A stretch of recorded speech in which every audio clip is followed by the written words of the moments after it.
Hi everyone, and welcome to your last day of classroom training. While the majority of our lectures for the past week have focused on documentation, today's lecture is going to focus a little bit more on the resources that you have to help you navigate through the workplace going forward. So first I wanted to introduce you to some names and faces that you should know. First is Chastity Jimenez. Some of you have already met her. She's the Medical Concierge Director, and she oversees the program. Then we have Dr. Mark Silverman, who is the President of Synergy. He's also the President of Symphony Medical and Dobbs-Ferry Emergency Medicine. And Dr. Rafael Malizia, who is the Medical Director of the Emergency Department. Both Dr. Silverman and Dr. Malizia both practice medicine, so you'll see them in the ER doing shifts, and they are also administrative and business-oriented. Additionally, there are a few more members of your staff that you should become familiar with.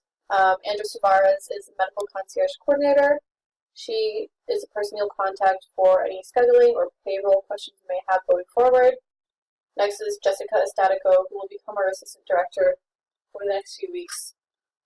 Both Andros and Jessica will be able to be reached through Slack. You can get their information in the following email.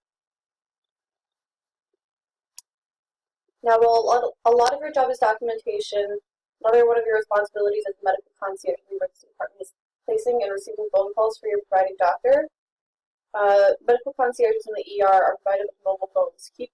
Please keep one of the mobile phones in your blazer pocket at all times. Make sure to hand it off to the following concierge at the end of your shift.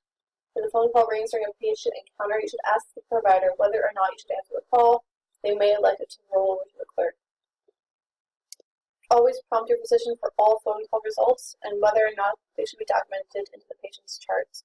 All results are all case dependent. You should always be documenting basic information such as case discussed with Dr. Jones. Most common calls are consultations. When documenting consultations, include if the consultant agreed to admit the patient or follow up with the patient.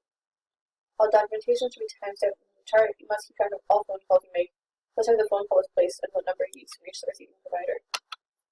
When you're documenting phone calls, make sure that you list the complete phone number, including the area code, the call destination, so whether it was an answering service, mobile number, home, or cell, or office number, the complete physician name and their specialty, the number of attempts, so the first attempt, second attempt, or third, and the call result. Did you leave a voicemail? Are you awaiting a call back? Did they return the call? Sometimes you'll be calling the primary care doctors to see if they would like to admit the patient to the hospital. If a patient is going to be admitted, there are 3 different outcomes. First is a full admission to inpatient services. This is for patients who are staying for anticipated more than 24 hours in the hospital. Different inpatient admissions can include med-surg or medical surgery, telemetry, ICU or intensive care unit, and ambulatory surgery or ASU. Patients can also be placed on an observation admission to the hospital. This usually entails a 24-hour stay or overnight stay before the patient is discharged, so they have more time to run tests and observe the patients outside of the ER, but they aren't a full admission. And finally, there's also a new disposition status called ED observation. This is for patients who are going to be staying in the ER for greater than 8 hours, but don't ultimately need to go up to the hospital for an overnight stay. If a patient is supposed to be hospitalized and is admitted to the hospital by their doctor, you can update the patient on their disposition and ask them any supporting questions. Also, if they're discharged home, you can feel free to give them a disposition update and support questions, and also provide results for patients who are to be discharged home. Here, you can print out lab results, radiology, and anything else the patient could use to follow up with their doctor. Next, I wanted to give you a brief introduction to our scheduling process. I will follow up to this video with another video on how to navigate our scheduling software at Tangier, but for the time being, we're going to talk more about scheduling goals and the offer request process. So scheduling in a nutshell, we do staff an emergency department which is open 24/7, 365 days a year. All shifts must be covered. This includes days, nights, weekends, and holidays.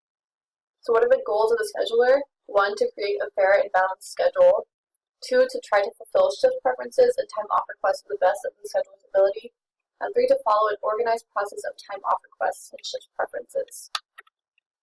So what does our schedule look like? In addition to covering the ER, which at the Andrews Pavilion has 24 shift hours per day, 7 days a week. We also cover the Dobbs-Ferry Pavilion, which has an 8-hour shift per day, once daily, 7 days a week. We also cover Fast Track on Mondays and Tuesdays from 1 p.m. to 11 p.m.